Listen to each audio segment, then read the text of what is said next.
இந்த எல்லா பயணத்திலையும் நான் 2 கத்துக்கிட்டேன். என்ன அப்படின்னா, என்னோட எல்லா அடையாளங்களும் பயணத்துல இல்லாம போயிடும். நான் வெறும் பயணி தான். நான் என்ன படிச்சிருக்கேன், யாரு, என்ன வயசு, எதுவும் முக்கியம் இல்லை.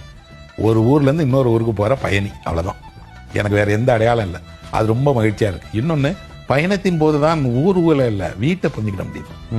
வீடு எவ்வளவு முக்கியமானதுங்கிறத நான் பயணத்தை வந்து திரும்பி வரும்போது தான் உணர்ந்தேன். இப்பவும் கூட வெளிநாட்டுக்கு போயிட்டு திரும்பி வரும்போது சென்னையில விமானம் வேகமா இறங்கிறாதான்னு பார்த்துட்டு இருந்தேன். ஏன் அப்படின்னா, வீடு அவ்வளவு முக்கியமானது மனிதனுக்கு. வீட்டுக்குள்ளாடியே இருக்கிறதுனால அதை புரிஞ்சுக்கிட மாட்டேங்கிறீங்க. கொஞ்சம் வீட்டுக்கு வெளியில போங்க. அப்ப இந்த வீடு காட்டுகிற அக்கறை, அது தரக்கூடிய உணவு, அது தரக்கூடிய கவனிப்பு, இன்னும் சொல்ல போனா பாதுகாப்பு உணர்வு இருக்குல்ல, அது வேற எதுவுமே தெரியாது. உலகத்துக்கு நீங்க முக்கியமே இல்ல. உண்மையில முக்கியமா இருக்கதா அது காட்டுது. அலுவலகத்துல வேலை பார்க்கறதால காட்டுது, துறை சார்ந்து இருக்கிறதுனால காட்டுது. வீட்டுக்கு தான் நீங்க முக்கியமானவர். இப்போ வீடுங்கிறது வெறும் வீடு இல்லை, ஒரு உறவுகளினுடைய ஒரு இடம். அப்போ இதை உலகம் தராதுங்கிறத போனாதான் தெரிஞ்சுக்கிறது, போனாதான் புரியுது. அப்போ வீட்டையும் புரிஞ்சுக்கிடவும் உலகத்தையும் புரிஞ்சுக்கிறதுக்கும் எனக்கு பயணம் ரொம்ப உதவி பண்ணியிருக்கு.